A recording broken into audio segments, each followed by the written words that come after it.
రాజు అయితే దుగ్గిరాల వాళ్ళ ఇంటికి అయితే వస్తాడు. ఇక రాజు వచ్చి అక్కడ కారు ఆపగానే అక్కడ ఇలా అనుకుంటూ ఉంటాడు, ఏంటి నేను ఇక్కడికి వచ్చేసరికి ఈ మనసులో ఏదో తెలియని గుబులు నాలో కలుగుతుంది, అసలు ఏం జరుగుతుంది నాకు, సరేలే ఏమైతే అదైంది, కళావతి గారిని కలిసి వెళ్తాను, వాళ్ళ ఇంటికి వచ్చాను కదా అని చెప్పి కారు దిగి వస్తూ ఉంటాడు.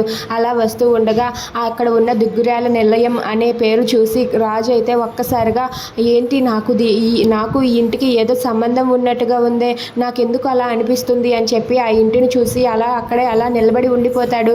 సరేలే ఏమైతే అదైంది, కళావతి గారిని కలిసి వెళ్తాను అని చెప్పి రాజు అయితే ఇంట్లోనికి వెళ్తూ ఉంటాడు. ఇంతలో ఇంట్లో అక్కడ ఉన్న అపర్ణ, కావ్య, ఇంట్లో ఫ్యామిలీ మెంబర్స్ అందరూ కూడా క్యారమ్స్ ఆడుతూ ఉంటారు. క్యారమ్స్ ఆడుతూ ఉండగా అపర్ణ వైపు కావ్య కూర్చొని మా అత్తయ్య గెలుస్తుంది, మా అత్తయ్యని దగ్గరుండి నేను గెలిపిస్తానని చెప్పి వాళ్ళ అత్తయ్య పక్కన కూర్చొని జ్యూస్ తాగుతూ ఆడిస్తూ ఉంటుంది. ఇంతలో రాజు అయితే తలుపులు తీసుకొని లోపలికి వస్తూ ఉంటాడు. ఇక రాజు రావడం చూసి అక్కడ ఉన్న కావ్య ఒక్కసారిగా షాక్ అయిపోతుంది.